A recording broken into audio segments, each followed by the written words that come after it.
जटायु ने कहा ठीक है दे दो जो आप नहीं आप मांगो। तो जटायु ने कहा मेरी एक बहुत समय से इच्छा है। क्या? वैसे तो मैं अधम पक्षी हूं, मांस भक्षण करने वाला, गीध अधम खग आमिष भोगी। लेकिन भगवान ने क्या किया है? गति दीनी जो जाचत जोगी। मैं अधम पक्षी हूं, पर मेरी बहुत समय से इच्छा है कि मेरा जब शरीर छूटे तो जैसे भारतवर्ष में मनुष्यों का अंतिम संस्कार किया जाता है, अग्निदाह संस्कार, वैसे ही मेरा संस्कार हो। इसके लिए मेरा तो कोई है नहीं, एक भाई था छोटा और वो भी पंख जल गए उसके। तो मेरी ये इच्छा अधूरी रहेगी, इसलिए मेरी एक इच्छा है कि जब मेरा शरीर छूटे तो अपने बड़े बेटे के द्वारा मेरा अंतिम संस्कार करवा देना, बस ये चाहिए, इसके अलावा और कुछ नहीं चाहिए। ये जिस समय कहा तो दशरथ जी का हृदय भर आया, कंठ अवरुद्ध हो गया, आंखों में आंसू भर आए और लिपट गए, जटायु को गले लगा दिया। जटायु समझ गए कुछ गड़बड़ है, कोई कमी है। क्या बात है? बोले मित्र तुमने जो मांगा है वो मेरे पास है ही नहीं, बड़ा छोटा, मेरे कोई पुत्र ही नहीं है। जटायु ने कहा बस इतनी बात पर एक चक्रवर्ती सम्राट अयोध्या का राजा एक पक्षी के सामने दुखी हो रहा है, रो रहा है, नहीं ये ठीक नहीं है। जाओ मैं आपको वचन देता हूँ, समय आने पर आपको एक नहीं, दो नहीं, तीन नहीं, 4 पुत्रों की प्राप्ति होगी। ये जटायु का वचन है। पर अब मेरी सुनो, जब 4 पुत्र आपको प्राप्त होंगे तो प्यारे बंटवारा बराबर का होगा। दशरथ जी बोले मतलब? बोले जब मेरा शरीर छूटे तो 2 मेरा अंतिम संस्कार करे, और जब आपका छूटे तो 2 आपका अंतिम संस्कार करे। और मानस कहती है जब दशरथ जी का शरीर छूटा तो राम और लक्ष्मण वहां नहीं है, तो भरत और शत्रुघ्न ने संस्कार किया, और जटायु का संस्कार स्वयं राम और लक्ष्मण कर रहे। परमात्मा जो पिता ने वचन दिया था, पिता का दिया हुआ वचन राम जी ने पूरा किया, उसने पूरा किया।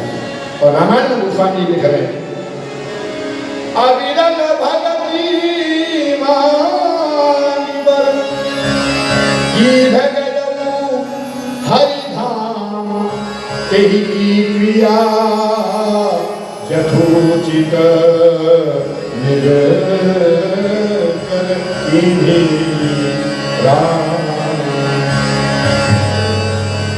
भगवान से अगर भक्ति मांगी, आपके चरणों में सदैव मुझे अनुराग बना रहे, उनसे भक्ति मांगे।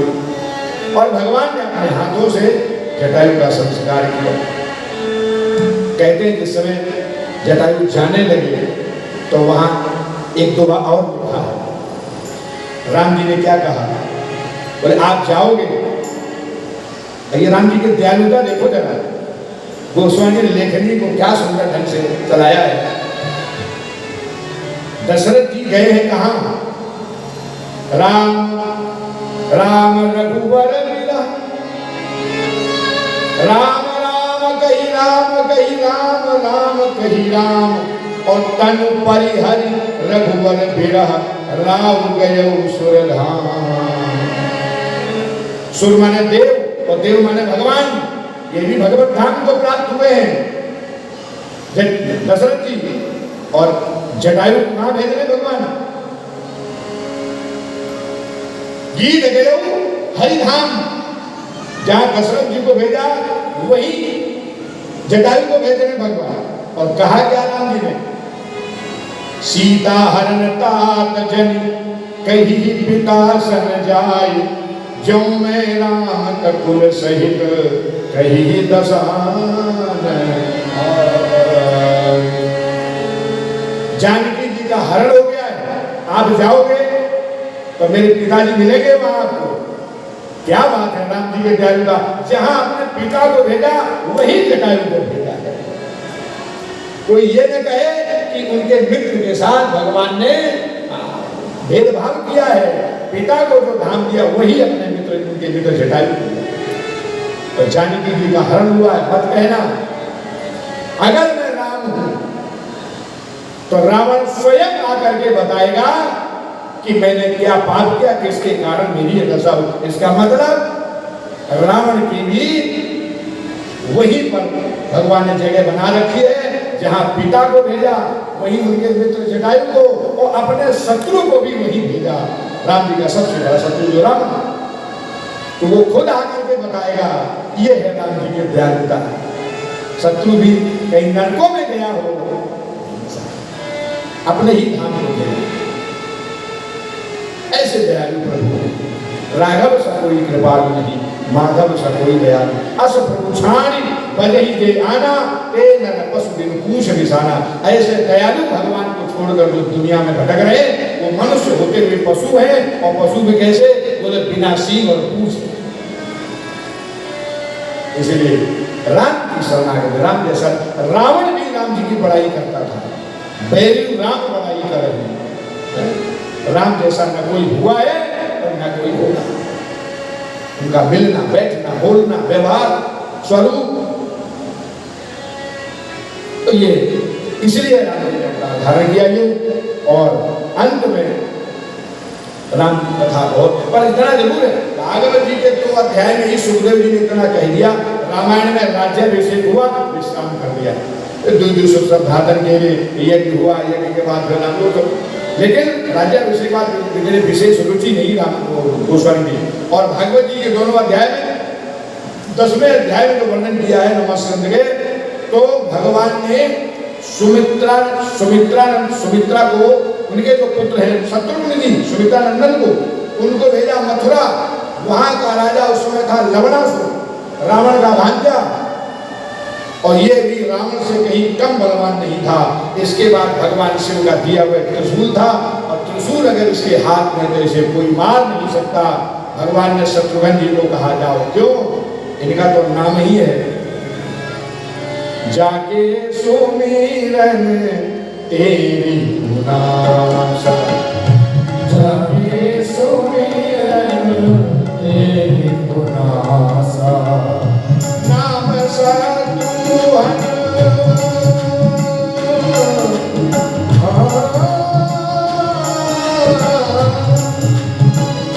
नाम शत्रुघ्न वेद प्रकाशा, नाम शत्रुघ्न वेद प्रकाशा, जाके सुमिरन तेरी गुनासा, जाके सुमिरन वेद प्रकाशा।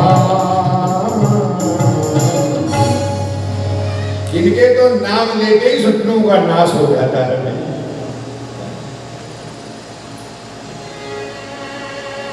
तो शत्रुघ्न को भेजा, और शत्रुघ्न जी ने जाकर के उस लवणासुर का वध किया।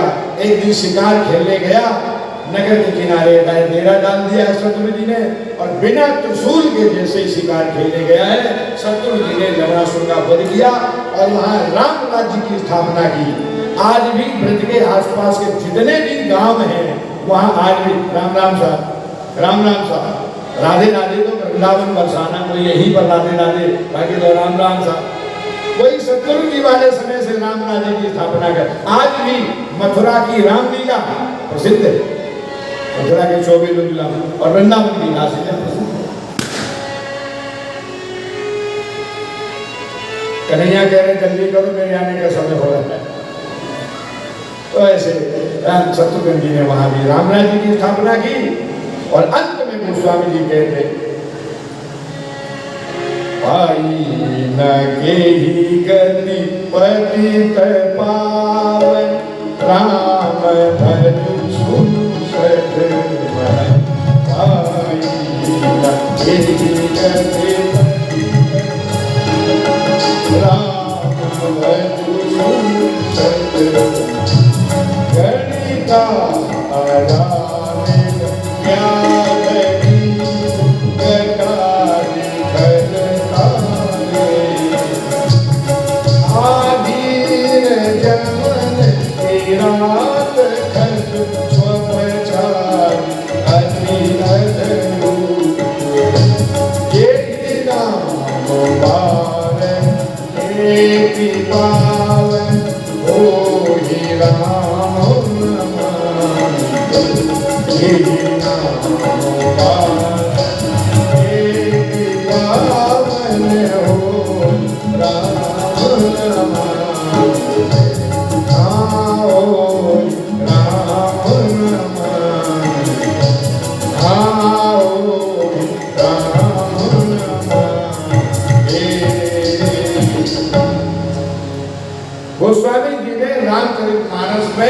इस रामायण का श्रोता अपने मन को ही बनाया है। इसलिए बार बार हे मन भाई नगत कही पतित पावन राम भज सुन सच मना। हे मूर्ख मन, सब कुछ सुन लिया जान लिया, अब तो राम जी का भजन कर, इसी में तेरा कल्याण। ब्याज गीत गर्य गणिका कर सब तर गए, तो जब सब तर गए तो तेरा भी उद्धार क्यों नहीं हो। शिशुपाल जैसा 100 गालियां देने वाला जब तर गया तो 100 बार कोई प्रेम से नाम लेने वाला क्यों। तो भगवान और अंत में गोस्वामी लिख रहे मोसम दीन दीन हित तुम समान रघुवीर अस विचार रघुवंश मणि हरहु विसंभव भी। संसार के दुखों का प्रभु हरण करो। और मेरी प्रार्थना ये है कि मुझ जैसा कोई दीन नहीं होगा, आप जैसा दीन दयालु कोई नहीं होगा, तो कामी नारी प्यारी थी। जैसे कामी को अपनी नारी प्यारी होती है, लोभी को अपना धन प्यारा होता है, ऐसे निरंतर ये नाम मोही राम निरंतर हमेशा हमें आप प्रिय लगे। वो स्वामी जी ने लिखनी पड़े। और देखिए वह अक्षर से प्रारंभ हुआ वर्णा नामक संघाना और वापी विराम ये संसार पतंग घोर किरणई दहियंती नो मानवा। वहां से शुरू वहां से पूरा, ये ग्रंथकार की विशेषता। सत्य परम धीमहि से प्रारंभ, सत्यम धीमहि। 2 बार भगवान नाम और इसके बाद में कृष्ण कथा में प्रकट। सीता राम राम राम राजा राम राम राम सीता राम राम राम राजा राम राम सीता राम राम राम राजा राम राम राम सीता राम राम राम राजा राम राम सीता राम राम राम राजा राम राम राम सीता राम राम राम राजा राम सीता राम राम जय हो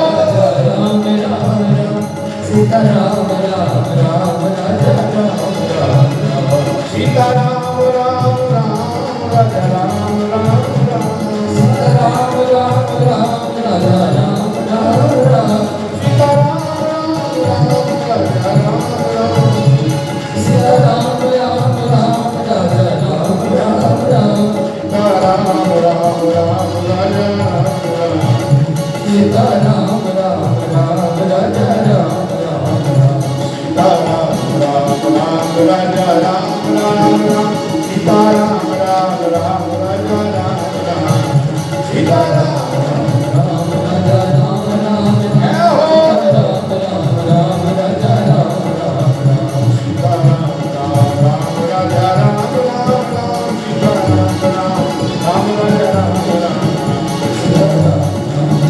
राजा राम राम सीता राम राम राम राजा राम राम सीता राम राम राम राजा राम सीता राम राम राम राजा सीता राम राम राम राजा राम राम सीता राम राम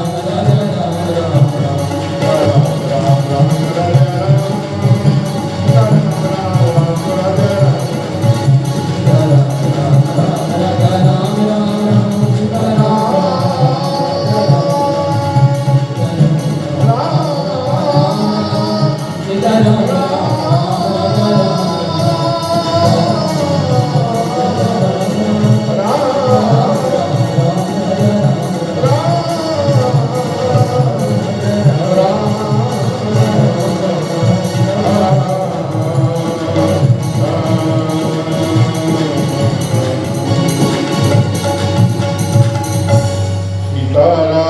राम राम राजा राम सीता राम राम राम राजा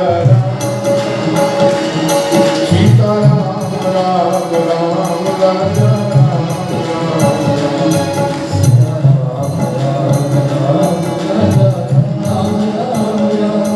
सीता राम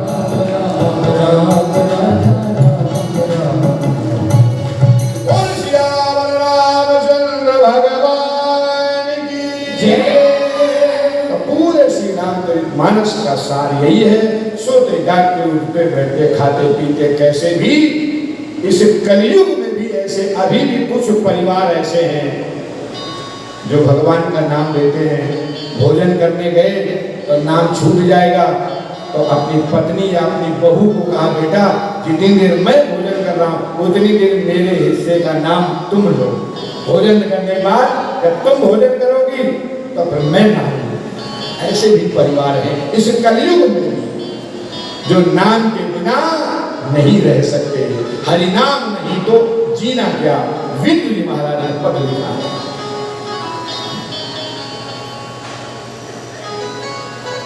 तो ऐसे रामचरितमानस का संक्षेप में वर्णन हुआ।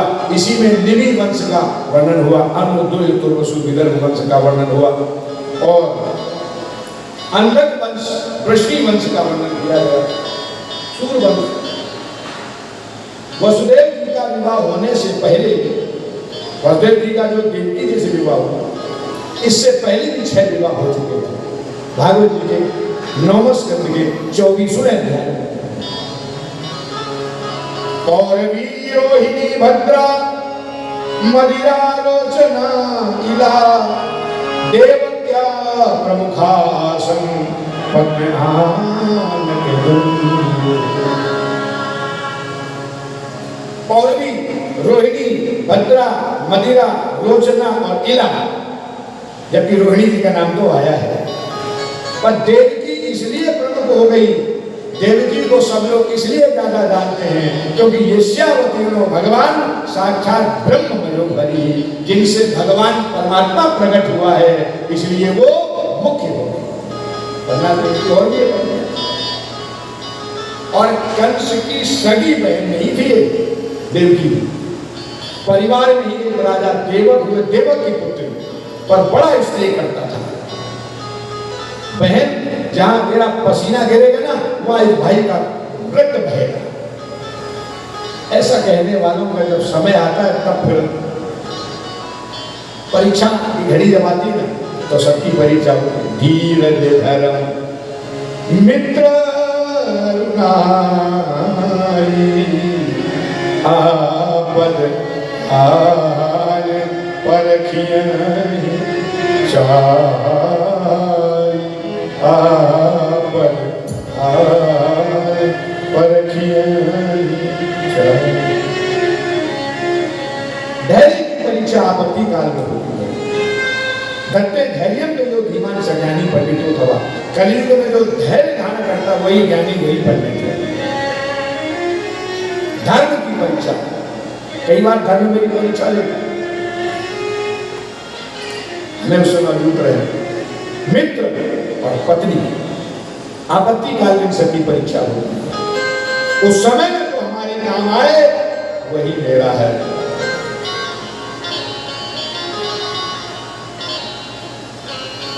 उग्रसेन जी ने कहा कंस को, बेटा अब अपनी बहन देवकी का किसी योग्य वर के साथ विवाह कर दो। अब मेरी वृद्धावस्था ये तो नहीं करना। हाँ ठीक है। और इनका पहले से ही मन था बहन का विवाह वसुदेव जी के साथ करेंगे, तो वसुदेव जी से इन्होंने आग्रह किया। कंस ने कहा मेरी बहन को आप स्वीकार कर लो, उसके साथ विवाह कर लो, आपसे निवेदन करता हूँ। वसुदेव जी ने कहा अब मेरी विवाह करने की नहीं, अब तो मेरी आराधना साधना भजन करने की उम्र है, अब मैं विवाह नहीं करूंगा। कंस ने कहा मुझे ना सुनने की आदत। अच्छा, जो कुछ लोग जो बलशाली होते, कुछ हठीले होते हैं,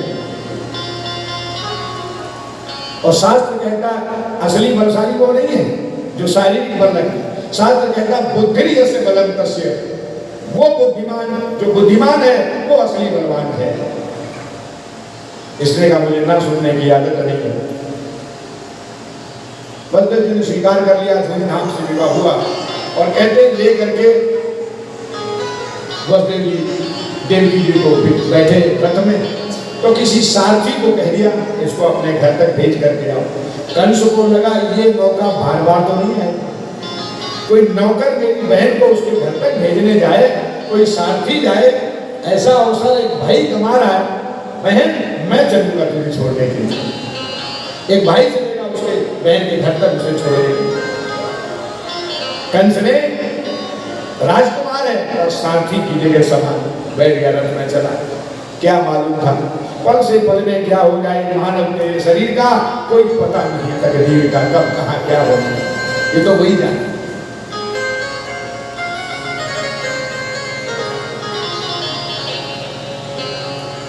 मारने वाला है भगवान, बचाने वाला है भगवान। मारने वाला है भगवान, बचाने वाला है भगवान। मारने वाला है भगवान, है भगवान। मारने वाला है भगवान, बचाने वाला है भगवान। मारना बाका होता,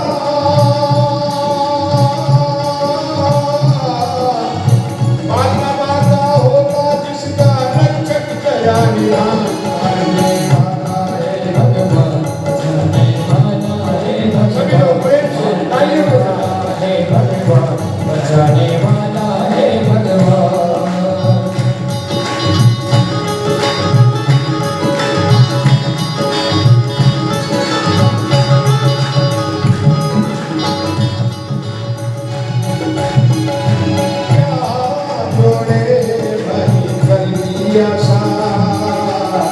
स्वार्थ बिना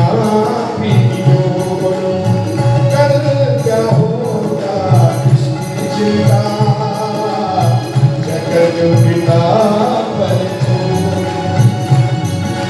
क्या जोड़े भाई कल की आशा।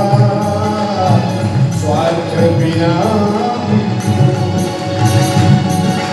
कल क्या होगा इसकी चिंता, जगत पिता पर क्या होनी है ज्ञान होनी,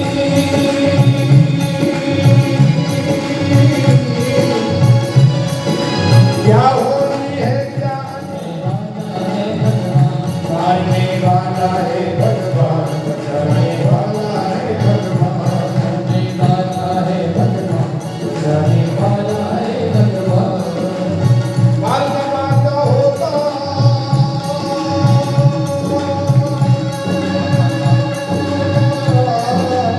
मारना बाका होता जिसका रक्षक दया निधान। मारने वाला है भगवान, बचाने वाला है भगवान। मारने वाला है भगवान, बचाने वाला है भगवान। जल थल अग्नि गगन पवन पर केवल उसकी सत्ता, केवल उसकी सत्ता। जल थल अग्नि पवन पर केवल उसकी सत्ता। उसकी इच्छा बिना यहाँ पे हिल न सके।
आगे जैसे रथ में बैठा जा रहा है, रथ को हाँकते हुए अचानक आकाशवाणी हुई, हे दुष्ट कंस।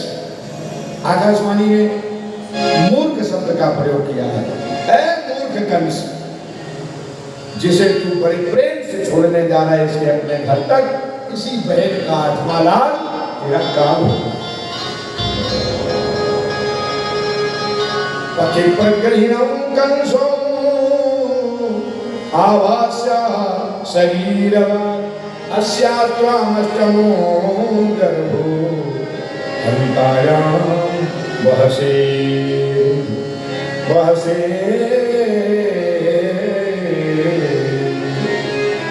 देवी का 8वां लाल तेरा काल होगा। गर्भो हन्तायां वहसे 8वां लाल तेरा काल होगा। कंस ने कहा अगर देवी का 8वां लाल काल होगा तो मैं देवी को समाप्त कर देता हूं, फिर कैसे बनूंगा? बहन के प्राण बचाने वाला आज बहन के प्राण लेने वाला हो। ये है दुनिया का स्वरूप। लेकिन वसुदेव जी ने पीछे से तलवार पकड़ ली और ये भी जानते हैं कंस की तलवार को पकड़ने का मतलब मौत को निमंत्रण देना। पर भगवान के भजन करने वाले डरते नहीं किसी से। आया है राम नाम जपताम कुतो भयम। भगवान का राम जी का भजन करने वाला किसी से क्यों डरे? राम कृष्ण का भजन करने वाला भी डरे तो क्या बचे?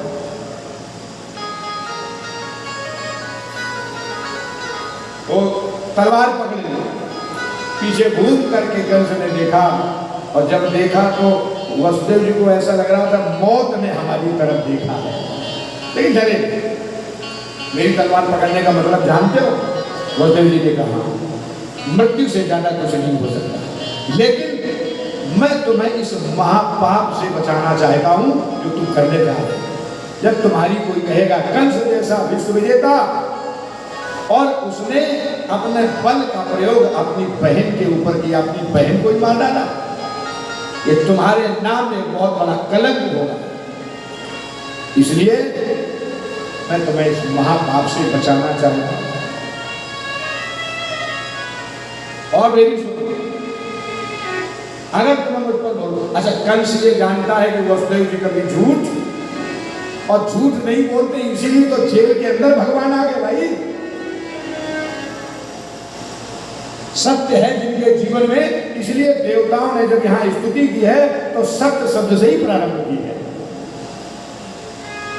जिसके जीवन में सत्य है वही भगवान है, वो कहीं भी पहुंच जाएगा। कितना भी जेल के अंदर बंद कर दो। और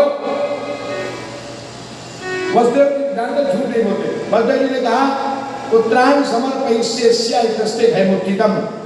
संस्कृत भाषा का भी बड़ा अपना लक्षण हिसाब है, वो हर किसी को जल्दी बात समझ में आती नहीं है, और बात होती कुछ है और समझ को कुछ लेता। अरे संस्कृत छोड़ो, हिंदी वाली बात समझ में नहीं आई। नारद जी ने विष्णु मोहिनी के रामायण के प्रसंग में वहां वर्णन आता, चौपाई गोस्वामी लिख रहे हैं कि जब विष्णु मोहिनी उस विश्व राजकुमारी को देखने पहुंचे नारद जी, तो उसका हाथ देखा, तो हाथ देख करके नारद जी ने क्या कह दिया? जो यही बरई अमर सोई हुई। उसकी हस्त की रेखा ये कह रही है कि इसको वर्ण करने वाला अमर होगा। माने अमर तो भगवान है, इसको वर्ण करने वाला भगवान होगा। अब नारद जी क्या समझे? नारद जी समझे जो इसको वर्ण कर लेगा वो अमर हो जाएगा। लीला चाहता है ये विधि मिले कवन विधि वाला, जब तब कचर हो ही काला, वर्णन है पूरा। और अंत में भगवान से मांगने गए तो बंदर का मुंह दे दिया। भगवान रुद्रगण वहां भोले बाबा गण बैठे हुए थे और उन्होंने कहा देखो जाके निज मुझ का विलोक हो जाए, उन्हीं दोनों को साथ दे दिया। वही रावण को गण वो भी, और नारद जी ने भगवान को भी वहां साथ दे दिया। तुमने बंदर किया, हमने तुमसे सुंदरता मांगी, हमने कहा तुम बना दो सुंदर, और तुमने बना दिया बंदर। जाओ बंदर का कभी आकर तुम कीन हमारी करिएगी सहाय तुम्हारी, ये बंदर तुम्हारी सहायता करेगा। राम जी को साथ दे दिया भगवान। और एक साथ नारी विनय तुम भोग दुखाई, तुमने मेरा विवाह नहीं होने दिया। नारद जी कहते तुम विवाह कर लोगे, इसके बाद बहुत दुखी हो। राम जी ने स्वीकार किया सब, और बाल ने माया हटी तो नहीं कहा रमा न राजकुमारी, और भगवान सामने खड़े नारद जी चरणों के लिए प्रभु हमने साथ दे दिया, क्या क्या नहीं। भगवान बोले मम इच्छा कही दीन दयाला, ये मेरी इच्छा। तो हिंदी की बात वो भटक गए, संस्कृत की छोड़ो। अब ये वसुदेव जी क्या करें? लोग कहते हैं वसुदेव झूठ बोले, झूठ नहीं बोले। वसुदेव ये कह रहे हैं वो त्राण समर्पयिष्यस्य, इसके पुत्र समर्पित करूंगा। कौन से? बोले एतस्ते भयमुत्थितम, एतस्ते अभयम, जिनसे तुम्हें भय नहीं होगा। तान सर्वान पुत्रान समर्पयिष्य, और एतस्ते भयम, जिससे भय होगा वो तो गोकुल देके जाऊंगा, तुझे नहीं दूंगा। ये संस्कृत में कमाल। एतस्ते भयम तान समर्पयिष्य, वो कृष्ण को तुम्हें गोकुल पहुंचा दूंगा। और जिनसे तुम्हें डर नहीं होगा वो सब तुम्हें ला के देना। 6 पुत्र दे दिए, 7 में शेषाखेम बलराम जी आए, शेषावतार कह दिया गया ये गर्भ नष्ट हो गया। और 8वें में साक्षात भगवान योग माया को आदेश दिया भगवान ने, तो एक कन्या का रूप धारण किया है। और एक माया ने और क्या किया है? विष्णु और माया भगवती या सम्मोहितम जगत आदिष्टा प्रगुणां से कार्यार्थे संभविष्यति। योग माया ने एक कन्या का रूप धारण किया, देवकी जी के गर्भ से बलराम जी को 7वें गर्भ को खींच करके रोहिणी जी के गर्भ में स्थापित किया, और स्वयं यशोदा जी के पास कन्या का रूप धारण करके विश्राम। इधर आगे में साक्षात भगवान आ रहे हैं। हथकड़ी बेटी सब पहले पड़ी हुई है, लेकिन भगवान जब आए हैं तो हथकड़ी बेटी वसुदेव जी के साथ खुल गई। क्यों? बोले मायापति जब जीवन में आते हैं तो माया के सारे बंधन खुल जाते हैं, और वो कन्या जैसे ही आई माया का रूप लेकर के अपने आप बंधन बन गए। भगवान आ गए, बलराम जी को योग माया ने स्थापित किया। और देवताओं ने, ब्रह्मादि देवताओं ने स्तुति की है। सत्यव्रतम सत्यपरम त्रिसत्यम सत्यस्य योनिं निहितं च सत्ये सत्यस्य सत्यामृत सत्यनेत्रं सत्यात्मकं त्वां शरणं प्रपन्नाः। पूरे श्लोक में सत्य शब्द का ही वर्णन है, सत्य का ही उच्चारण किया है। सत्य प्रथम, सत्य परम, परम तीनों कालों में आप सत्य हैं। और सत्य नेत्रम, नेत्रम का मतलब यहाँ इन आंखों से नहीं है, नेत्र माने नेतृत्व करने वाले, जिसके जीवन में सत्य है उसके जीवन का नेतृत्व आप करते हो। नेता माने ले जाने वाला, उसके जीवन को, नेतृत्व को आप लेके जाते हो अपने चरणों तक, तो सत्य नेत्रम। और सत्य सत्य। और दूसरे श्लोक फिर यहाँ स्तुति की है, भगवान के अवतारों का स्मरण दिलाया। मत्स्यासुर सिंह वराहंस राजन्य विप्रविबुधे सुकृता अवतारा त्वं पाहि नः त्रिभुवनं च यथा धुमेश भावं भूः हरयदूतम वन्दनं ते। हे यदुत्तम, हे यदुकुल में उत्तम, आपकी मैं वंदना करता हूँ। आप अपने भक्तों के लिए क्या क्या बन जाते हो? बोले मत्स्यासुर, मछली बन जाते हो, मत्स्यावतार धारण किया, कभी घोड़े बन गए, कभी कछुआ बन गए, कभी नरसिंह बन गए, ये सब भक्तों के लिए। और आज हम सब भक्तों के लिए आपने ये लीला पुरुषोत्तम का रूप धारण किया है। देवकी और वसुदेव इससे पहले जन्म में प्रश्नी और सुतपा थे। भगवान ने इनको वरदान दिया था, चतुर्भुज में वहां प्रकट हुए, और जब इन्होंने कहा पुत्र की इच्छा, बोले ये तो अगले जन्म में पूरी होगी। आज भगवान इसलिए, और बालक सवाए कंस जो मारे हैं वो तो साधारण 2 हाथों वाले, और भगवान इनके सामने इसीलिए चतुर्भुज तमद्भुतम बालकम अम्बुजेक्षणम, भगवान 4 हाथों वाले बनकर गया है, ताकि साधारण बालकों में मेरी गिनती मत कर लेना। हमने तो तुम्हें जो वचन दिया था पहले जन्म में, वही मैं चतुर्भुज बनकर के आया। भैया देवकी ने कहा लोग हंसेंगे क्या? बोले देवकी को लाला हुआ और 4 हाथ वाला हुआ और खिलौने वाला हुआ, ये बंद करो। यहाँ तो 10वें दिन नाम का संस्कार होता है, बालक का नाम रखा जाता है, तो खिलौने तो बहुत से लोग वैसे ही लेके आते हैं। आप पहले ही खिलौने लेके आ गए, शंख चक्र गदा पद्म। तो भगवान बोले क्या करें? बोले छोटे हो जाओ। माता मुनि बोली सोमति डोली तजहु तात यहरू।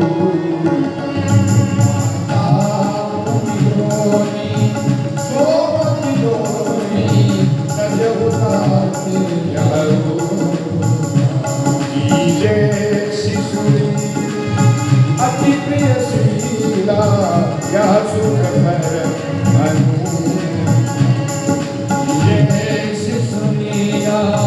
अति प्रिय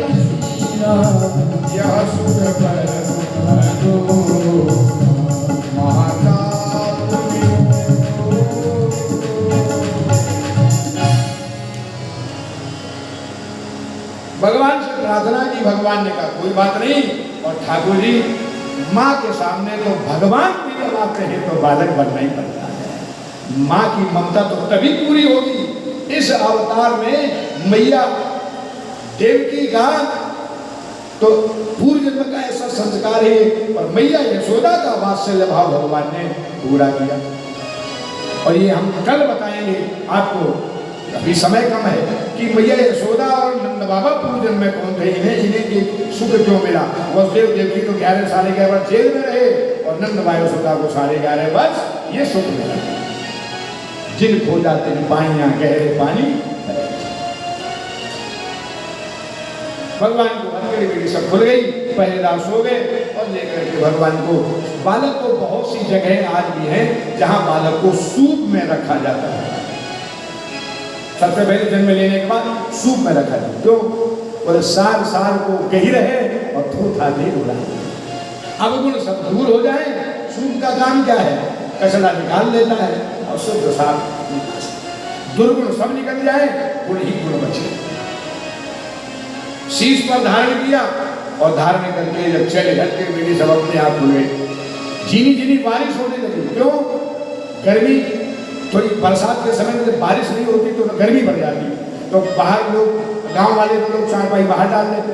और ये चोरों का सरदार है, भगवान को लगा मैं जाऊंगा और किसी ने कह दिया कौन कहाँ जा रहा है तो मेरी चोरी पकड़ी जाएगी, इसलिए बाहर सोने वाले खाट अपने आप अंदर ले जाए। बरसात होने लगी, रास्ता बिल्कुल क्लियर हो।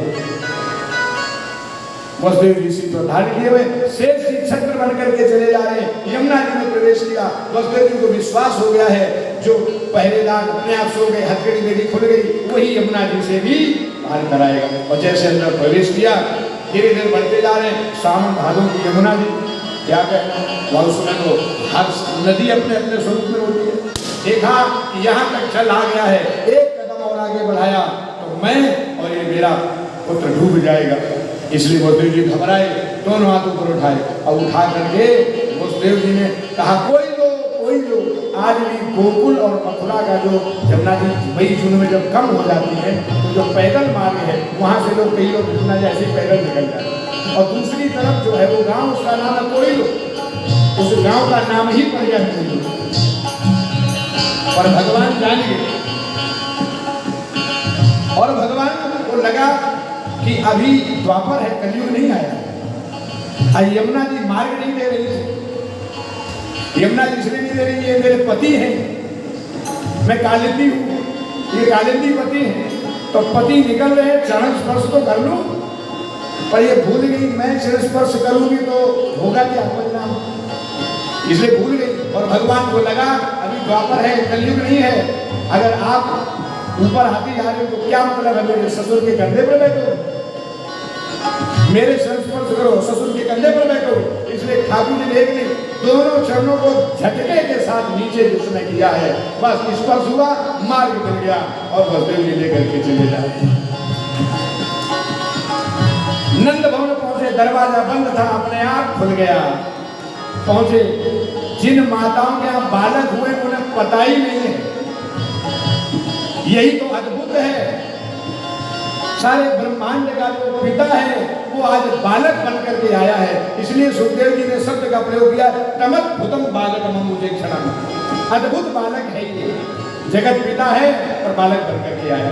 और बालक शब्द का एक अर्थ और है, न्याय शास्त्र के अनुसार, बाला नाम कम सुखम, जो हम आप जैसे बालकों को सुख देने आए हैं। बालक किसे कहते हैं? वहां आया है अनधीत न्याय शास्त्रों वाला, जिसने न्याय दर्शन मीमांसा वेद वेदांत नहीं पढ़ा है वो बुजुर्ग होते हुए भी बालक है। ऐसे हम आप जैसे बालकों को परमात्मा बालक बन करके सुख देने आया है। इसलिए तमद्भुतम बालकम मुझे, अद्भुत बालक है। और इसलिए अद्भुत बालक है तो अद्भुत बालक, और बालक अद्भुत है और लीलाएं उनकी परम अद्भुत है। चरितम परमात्मतम, ऐसे भगवान वसुदेव जी ने यशोदा जी के पास में लाला को विश्राम कराया, कन्या को लिया, शीश पर धारण किया और दरवाजे तक पहुंचे। दोनों पुत्रों का दर्शन कर लिया। एक बार दर्शन करने का मन और हुआ, ऐसा न हो मेरे जाने से दरवाजा बंद हो जाए, आने से भूल गया। दरवाजे तक गए, फिर लौट आए और कहते जैसे ही भगवान के पास गए, कन्हैया ने कहा बाबा इतना याद रखो कि चोरों के साथ में जब कोई रात में किसी के दूसरे के घर में देखा जाता है तो कितना भी साहूकार हो उसे भी लोग चोरी के, इसलिए मैं हल्ला मचाऊं इससे पहले भागो यहाँ से। वसुदेव जी ने कन्या को सिखा दिया, गौर और श्याम वर्ण छवि को हृदय में धारण किया और वसुदेव जी पुनः आ गए।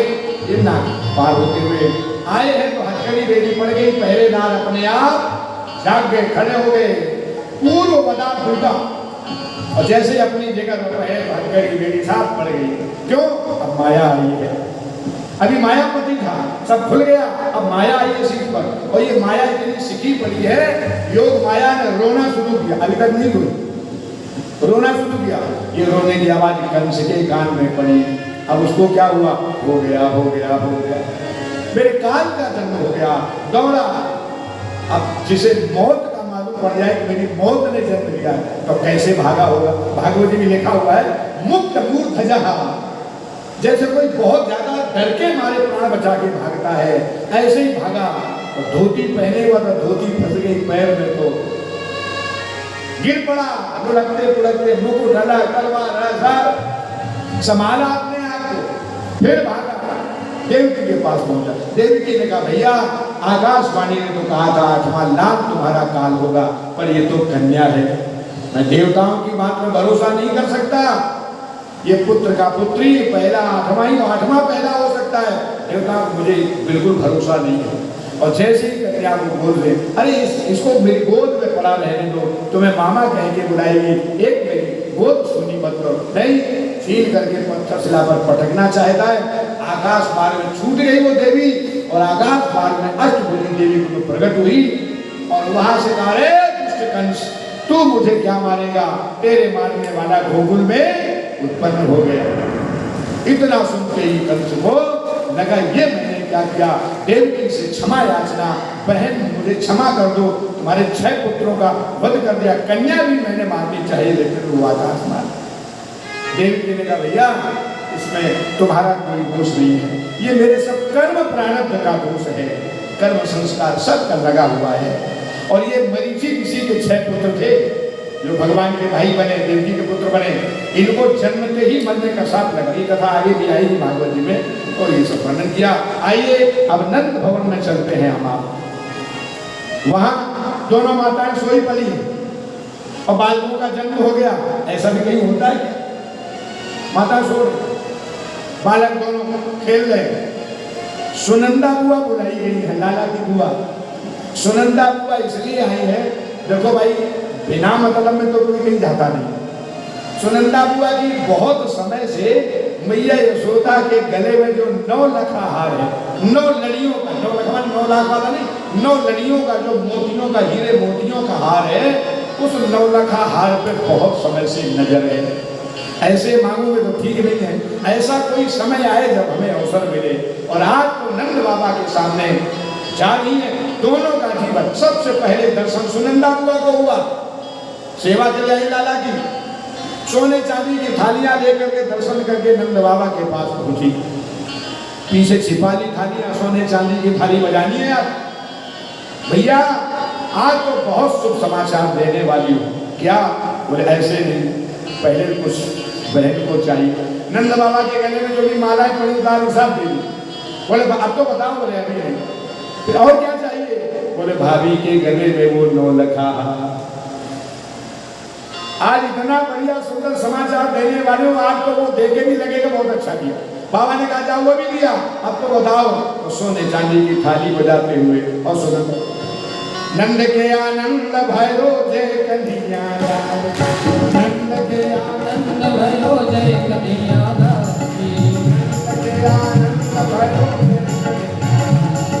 नंद के आनंद भैरो जय कन्हैया,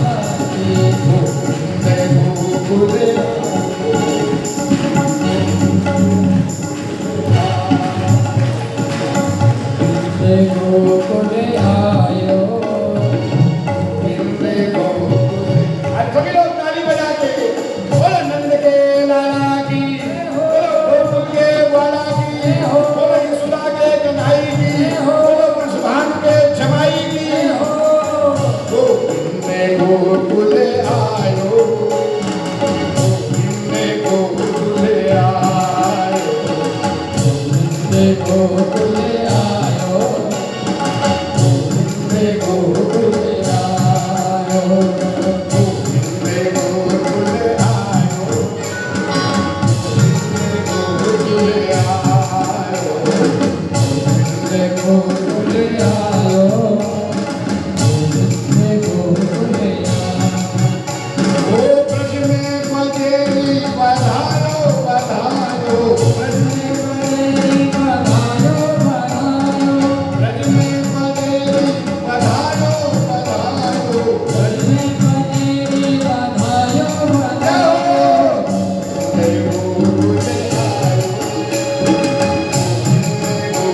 किया। ताली जिसके घर में बजेगी उसके घर में खुशहाली ठाकुर जी जरूर लाएंगे। इस ताली से आगे का ताला भी खोलना है और भगवान के जन्मोत्सव में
जगत